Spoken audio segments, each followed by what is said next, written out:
നമസ്കാരം. Doctor ഷെഫീഖിൻ talk എന്ന പ്രോഗ്രാമിലേക്ക് എല്ലാവർക്കും സ്വാഗതം.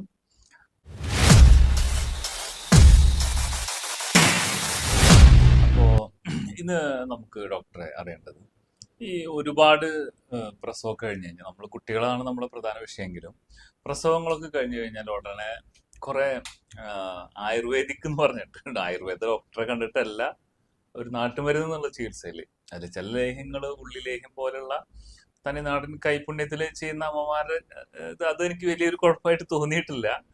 എന്നാലും പലരും പല ഒരുപാട് അരിഷ്ടങ്ങളും ഒക്കെ വിത്തൗട്ട് പ്രിസ്ക്രൈബ് വാങ്ങിച്ച് കഴിക്കുന്നതായിട്ട് ആ കുട്ടിക്കും അമ്മയ്ക്കും വളരെ ശാരീരികമായ ഗുണങ്ങൾ കിട്ടട്ടെ എന്ന് ഉദ്ദേശിച്ചിട്ടാണ് ചെയ്യുന്നത്.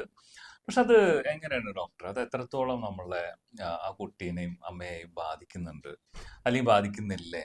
അതെന്താണ് അതിൻ്റെ ഒരു നിജസ്ഥിതി ഒന്ന് ഡോക്ടർ പറയണം. നമ്മുടെ എൻ്റെ അടുത്ത് വരുന്ന ഒ പിയിൽ വരുന്ന രോഗികൾ ഇപ്പം ജനിച്ച്, ഉദാഹരണത്തിന് ആദ്യത്തെ കുട്ടി ജനിച്ച് ഒരു സ്ത്രീ കൂടെ വരുമ്പോൾ, ഒരു കുട്ടീനെ കൂടെ വരുമ്പോൾ, ഒരു follow up, new born follow അപ്പിന് എൻ്റെ അടുത്ത് വരുമ്പോൾ കൂടെ കുട്ടിയുടെ അമ്മ ഉണ്ടാവും, അമ്മൂമ്മ ഉണ്ടാവും, കൂടെ അപ്പുറത്തെ വീട്ടിലെ ഭർത്താവിൻ്റെ അമ്മ ഉണ്ടാവും.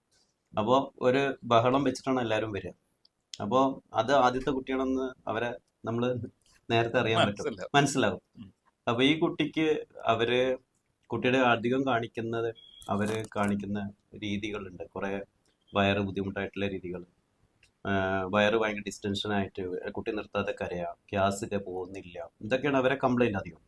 അപ്പൊ നമ്മൾ കൂടുതലായിട്ട് വ്യക്തമായിട്ട് ചോദിക്കുമ്പോൾ നമ്മളെല്ലാവരും ബുക്കിലെല്ലാം പറയുന്നത് എല്ലാവർക്കും അറിയുന്ന കാര്യമാണ്, 6 മാസം കുട്ടിക്ക് മുലപ്പാൽ മാത്രമേ കൊടുക്കാൻ പാടുള്ളൂ. അത് കൃത്യമായിട്ട് എല്ലാ ബുക്കിലും വാക്സിനേഷൻ കാർഡിൻ്റെയും പിന്നിൽ എഴുതുന്നുണ്ട്. അപ്പോൾ ഇത് വായിച്ചിട്ടും നമ്മുടെ നാട്ടിൽ നടക്കുന്ന കുറേ രീതികളുണ്ട്. കുട്ടി നാട്ടു നടപ്പ്. അതിലെ ഒരു രീതിയാണ് ഒരു ആയുർവേദ ഡോക്ടറെ പ്രിസ്ക്രിപ്ഷൻ പോലും ഇല്ലാതെ ആയുർവേദ മരുന്ന് കുടിക്കുന്നത്. നമ്മൾ ആയുർവേദത്തെ കുറിച്ച് കുറ്റം പറയില്ല. ഞാൻ പൊതുവെ ആയുർവേദ ഡോക്ടർമാരോട് ചോദിക്കും, ഇത് നിങ്ങൾ എഴുതി കൊടുത്തിട്ടാണോ? അല്ല, അവരെല്ലാം എന്നാ പറയാറ്. ഞങ്ങളിത് അറിഞ്ഞിട്ട് പോലും ഉണ്ടാവില്ല എന്ന് പറയാം. അപ്പോൾ വൈദ്യശാലയ്ക്കായിട്ട് നേരിടാൻ അവരൊക്കെ അരിഷ്ടം പിടിക്കുക, കഷായം പിടിക്കുക. പക്ഷെ നമ്മളൊരു കാര്യം മനസ്സിലാക്കുക, അമ്മ പാല് കുട്ടിക്ക് കൊടുക്കുന്നു. അമ്മ കുടിക്കുന്ന ഏത് മരുന്നും ആ മുലപ്പാല് വഴി കുട്ടിക്കും കിട്ടും. കുട്ടിക്ക് കിട്ടുന്ന മുലപ്പാല് കുട്ടിയുടെ ദഹന പ്രക്രിയക്ക് പറ്റിയതായിരിക്കില്ല. മരുന്ന് മിക്സ് ചെയ്ത മുലപ്പാല് ദഹന പ്രക്രിയ കുട്ടി ഗ്യാസ് കയറാം. കുട്ടിക്ക് വയറ് ബുദ്ധിമുട്ടായിട്ട് എന്താ പറയാ, ഒരു ബുദ്ധിമുട്ടായിട്ട് കുട്ടിക്ക് ഒരു ശ്വാസം എടുക്കാൻ പോലും പ്രയാസമായിട്ട്, വയറ് നിരങ്ങി നെളിയും പിരിച്ചിലായിട്ട് കുട്ടിക്ക് വയറ്റുന്നതിന് കിനിഞ്ഞ് പോകലാവാം. മല ഇങ്ങനെ ഇടയ്ക്ക് വെള്ളം വാരി പോകുന്നത് ആ രീതിയാവാം. മൂലത്തിന്റെ അവിടെ ചെറുതായിട്ട് മുറിവുകൾ പറ്റാം. ആ വയറ്റിന്ന് പോയിട്ട് മുറിവുകൾ പറ്റാം. ഭയങ്കര അസ്വസ്ഥത ഉണ്ടാക്കുന്ന ഒരു രംഗമായിട്ടാണ് കുട്ടികൾ നമ്മുടെ അടുത്ത് വരിക. നമുക്ക് തന്നെ കാണുമ്പോൾ വിഷമം. എത്ര ശതമാനം ആളുകൾ അവെയറാണ്? ശരിക്കും പറഞ്ഞാല് ഇത് നമ്മുടെ നാട്ടിൽ ഇപ്പോൾ സ്ത്രീകളെല്ലാം പഠിച്ച് ഏകദേശം മുന്നോട്ട് വന്നിട്ടുണ്ട്. ഇപ്പൊ അവരെല്ലാവരും പഴയമാതിരി 2ാം ക്ലാസ്സോ 3ാം ക്ലാസ്സോ 4ാം ക്ലാസ്സോ പഠിച്ച ആൾക്കാരെല്ലാം, അവരെല്ലാം ഇപ്പോൾ ഒരു ഡിഗ്രി. പക്ഷെ അവർക്കൊന്നും കൃത്യമായിട്ട് ഒരു കുടുംബത്തിൽ വീട്ടിലിരുന്ന് സ്വന്തം അമ്മേനെ ധിക്കരിക്കാനോ അമ്മൂമ്മേനെ ധിക്കരിക്കാനോ അല്ലെങ്കിൽ അവർ കഴിയുന്നില്ല. അതാണ് ഇന്നത്തെ ജനറേഷന്റെ പ്രശ്നം. അവർക്കിത് കഴിക്കാൻ ആഗ്രഹമൊന്നുമില്ല.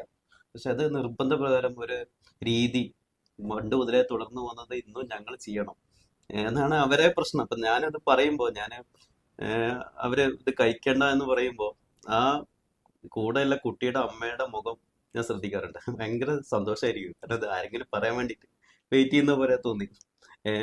അപ്പൊ ഈ മരുന്ന് കുടിച്ചാൽ കുട്ടിക്കുണ്ടാവുന്ന ബുദ്ധിമുട്ട്, വയറ് വീർത്തി, കുട്ടി നിൽക്കാതെ ഛർദ്ദിക്കൽ തുടങ്ങും. ഛർദ്ദിക്കുന്ന വായിലോടും മൂക്കിലോടും പോകും. എൻ്റെ അടുത്ത് പല രീതിയിലും കുട്ടിക്ക് ശ്വാസം പോയിട്ട് എൻ്റെ അടുത്ത് വരുന്ന രീതിയുണ്ട്. ഞാൻ കുട്ടിയുടെ ശ്വാസം ശരിയാക്കുന്ന രീതി വരെ ഉണ്ടായിട്ടുണ്ട്. അത് ഇഷ്ടം പോലെ നമ്മുടെ ഉള്ളേരിയയിലെല്ലാം വർക്ക് ചെയ്യുന്ന സമയത്ത്, ഒ പിയിൽ ഇരിക്കുന്ന സമയത്ത് കുട്ടി ഓടി വരുമ്പോൾ കുട്ടിക്ക് ശ്വാസം പോലും ഇട്ടുണ്ടായിട്ടില്ല. ജസ്റ്റ് കുട്ടിയുടെ വയറ് ശരിയാക്കുന്നു. ഞാൻ അവരോട് പറയും, ഈ രംഗം കാണുന്നത് ഞങ്ങളാണ്. ഈ വിഷമഘട്ടത്തിൽ ഞങ്ങളെ ഉള്ളൂ നിങ്ങളെ കൂടെ. അപ്പൊ ഞങ്ങൾ പറയുന്നെങ്കിലും നിങ്ങളൊന്ന് കേക്ക്. നിങ്ങൾ മരുന്ന് കുടിക്കുമ്പോൾ ആ മരുന്നിന്റെ ദോഷങ്ങൾ അറിഞ്ഞിട്ട് കുടിക്കുക. ശരിക്കും മരുന്ന് നമ്മളെ ജീവനും നമ്മളെ ആരോഗ്യത്തിന് വേണ്ടിയിട്ടാണ് സത്യത്തിൽ കഴിക്കണത്. അതെ. പക്ഷെ അത് റിവേഴ്സ് ആയിട്ട് എഫക്ട് ചെയ്യുന്നത് ആ അമ്മ നാച്ചുറലായിട്ട് അതുവരെ എന്തൊക്കെ കഴിച്ചിരുന്നു അത് വിട്ടിട്ടുള്ളൊരു രീതി. പ്രത്യേകിച്ച് ആയുർവേദിക് കഷായങ്ങളും മറ്റൊക്കെ കഴിക്കുമ്പോൾ ഒരു പ്രത്യേക ഡോസേജ് ഉണ്ട് അതിന്. അതെ. അതുപോലും കൃത്യമായി വെള്ളം ചേർക്കുക ഒന്നും അറിയാതെയാണ് ആളുകൾ കഴിക്കുന്നത്. എൻ്റെ ഒരു അതെ. അറിവും അനുഭവമാണ്. അതെ. അപ്പോ അത് ആണ് ശരിക്ക് അവരെ ഈ കുട്ടീനെ വീണ്ടും ഒരു വലിയ അസുഖത്തിലേക്ക് ശരിക്ക് ബുദ്ധിമുട്ടാണ്. പക്ഷെ എന്നാ അവർക്ക് അറിയില്ല. പ്രത്യേകിച്ച് ഞാൻ പുറത്തുനിന്നൊന്നും കഴിച്ചില്ല എന്നാണ് പലരും പറയുന്നത് കേട്ടിട്ടുള്ളത്. ഞാൻ വേറെ ഒന്നും അൺവാണ്ടഡ് ആയിട്ടുള്ള ഒരു സാധനം ഞാൻ പുറത്തുനിന്ന് കഴിച്ചില്ല എന്ന് പറയും. പക്ഷെ റെഗുലർ ഉള്ള ആ കഴിപ്പ് വിട്ടിട്ടുള്ള പെട്ടെന്ന് ആ പ്രസവത്തോട് കൂടിയിട്ടുള്ള കഴിപ്പില് ആയതുകൊണ്ടാണോ ഡോക്ടറെ ആ ഒരു ഇത് ശരിക്കും പറഞ്ഞാൽ നമ്മുടെ പ്രസവ ആന്റിനേറ്റൽ പീരീഡ് ഗർഭിണിയായിരിക്കുന്ന സമയത്തും പ്രസവിച്ചതിന് ശേഷവും ഭയങ്കര പ്രധാനപ്പെട്ട സമയം. കാരണം ആ സ്ത്രീയെ ഡിപ്പെൻഡ് ചെയ്തിട്ടാണ് ഈ കുഞ്ഞ് നിൽക്കുന്നത്. ഇപ്പോൾ ഗർഭിണിയായിരുന്ന സമയത്ത് നമ്മൾ എല്ലാ കാര്യങ്ങളും ഭയങ്കര കൃത്യമായി ഭക്ഷണ രീതികൾ, മരുന്ന് കുടിക്കുമ്പോൾ അനാവശ്യമായിട്ട് മരുന്ന് കുടിക്കുന്നുണ്ടോ എന്നൊക്കെ ശ്രദ്ധിച്ചിട്ടാണ് ഒരു സ്ത്രീ നിൽക്കുന്നത്. പ്രസവിച്ചതിന് ശേഷം 6 മാസം മുലപ്പാല് മാത്രം കുടിക്കുന്ന കുട്ടിയാണ്. അത് അമ്മയുടെ ഉദരത്തിലിരിക്കുന്ന രീതിയിൽ തന്നെയാണ് പ്രസവിച്ചതിന് ശേഷം അമ്മയുടെ കയ്യിലിരിക്കുന്ന കുഞ്ഞും. ഒരു വ്യത്യാസമൊന്നുമില്ല. പാല് കുടിക്കുന്നതും ഉദരത്തിൽ നിന്ന് ആ അമ്പലിക്കൽ കോഡ് വഴി കുട്ടിക്ക് കിട്ടിയ രംഗവും ഒക്കെ ഒരേപോലെയാണ്. അത് വ്യത്യാസങ്ങളൊന്നും ഉണ്ടായിട്ടില്ല. അമ്മയുടെ ഡിപ്പെൻഡ് ചെയ്തിട്ട് തന്നെ കുഞ്ഞ് നിൽക്കുന്നത്. ഒരു കാര്യം മനസ്സിലാക്കുക, പ്രസവിച്ചതിന് ശേഷവും നിങ്ങൾ ഗർഭിണിയായിരുന്ന സമയത്ത് ഏതാണോ ഭക്ഷണം കഴിച്ചത് അതിനാണ് വീണ്ടും ആ കഴിക്കേണ്ടത്. ഒരു ഫോർമാറ്റ് തന്നെ തുടരുക. തുടരുക. പെട്ടെന്ന് അമിതമായിട്ട് ഒന്നും വാരി വലിച്ച് വലിച്ചു വാരി കഴിക്കുക എന്ന് പറഞ്ഞാൽ നിങ്ങൾ എല്ലാ ഭക്ഷണവും കഴിക്കാം. ഒരു മനുഷ്യൻ കഴിക്കുന്ന ഏത് ഭക്ഷണം കഴിക്കുക. ഇലക്കറികൾ കഴിക്കണം, മുരിങ്ങയുടെ ഇല കഴിക്കുക, വെള്ളം നല്ല കുടിക്കുക. 2 കുപ്പി വെള്ളം കുടിക്കണം എന്നല്ല ഒരു ദിവസം. ഒരു പാൽ കൊടുക്കുന്ന എക്സ്ട്രാ വെള്ളം കുടിക്കണം. നല്ലപോലെ വെള്ളം കുടിച്ചാൽ പാലിന്റെ കട്ടി തന്നെ കുറയും. കുട്ടിക്ക് വയറു ശോധന കുറവ് ശരിയാവും. അത് അത്രയും നല്ല വെള്ളം കുടിക്കുന്ന രീതി വേണം. പിന്നെ ഒരു സ്ത്രീ കൃത്യമായ ഭക്ഷണ രീതികൾ ഫോളോ അപ്പ് ചെയ്യാം. നെയ്യ് വേണമെങ്കിൽ കഴിക്കാം കൂടുതലായിട്ട്. 6 മാസം വരെ കുട്ടിക്ക് ഒരു മരുന്ന് കുടിക്കുന്നുണ്ടെങ്കിൽ അത് ഗർഭിണിയായിരുന്ന സമയത്ത് കുടിച്ച അയണും ഫോളിക് ആസിഡും അല്ലെങ്കിൽ അയൺ കാൽഷ്യം മരുന്നുകൾ കുടിക്കുന്നത് മാത്രമാവാം. അത് 6 ആഴ്ച വരെ കണ്ടിന്യൂ ചെയ്യാം. ചിലവർ 3 months കണ്ടിന്യൂ ചെയ്യാൻ പറയും. അത് ആ രീതിയിൽ മാത്രം ഫോളോ ചെയ്യാം. നിങ്ങൾ കഴിക്കുന്ന മരുന്നുകൾ ഇപ്പൊ ഞങ്ങളുടെ അടുത്ത് വരുമ്പോൾ തന്നെ നിങ്ങൾ പറയും, ഡോക്ടറെ ഞാൻ പാൽ കൊടുക്കുന്ന അമ്മയാണ്, ഡോക്ടറെ നോക്കി മരുന്ന് ചെയ്ത്. ഇതന്നെ നിങ്ങൾ എന്തുകൊണ്ട് ഒരു വൈദ്യശാലയിൽ പോയിട്ട് വൈദ്യനെ കാണാം. വൈദ്യൻ പോലും അവിടെ ഉണ്ടാവില്ല. ചിലപ്പോൾ വൈദ്യൻ മരിച്ചു പോയിട്ടുണ്ടാവും. വൈദ്യന്റെ ബോർഡ് മാത്രമേ ഉണ്ടാവുള്ളൂ അവിടെ. ഒരു ആയുർവേദ ഡോക്ടർ പോലും കണ്ടിട്ടുണ്ടാവില്ല. നിങ്ങൾ എന്തുകൊണ്ട് അങ്ങനെ അനാവശ്യമായിട്ട് മരുന്ന് മേടിക്കുന്നു എന്ന രീതിയാണ് ചോദിച്ചറിയുന്നത്. ഈ പുറത്ത് ഇപ്പോ ആ പ്രസവമൊക്കെ കഴിഞ്ഞ് പുറത്ത് പരട്ടുന്ന ലേപനങ്ങളൊക്കെ ഉണ്ടല്ലോ ഡോക്ടറെ. അപ്പൊ അതൊന്നും വലിയൊരു അതൊന്നും ദോഷം ചെയ്യുന്ന സാധനം. കാരണം കയ്യിലെടുക്കുന്ന അകത്തേക്ക് ചെല്ലുന്ന മരുന്നല്ല, കഴിക്കുന്നത് തന്നെയാണ് ശരിക്കും എഫക്ട്. അപ്പോൾ ഇന്നത്തെ എപ്പിസോഡ് നമ്മൾ വൈൻഡപ്പ് ചെയ്യാണ്.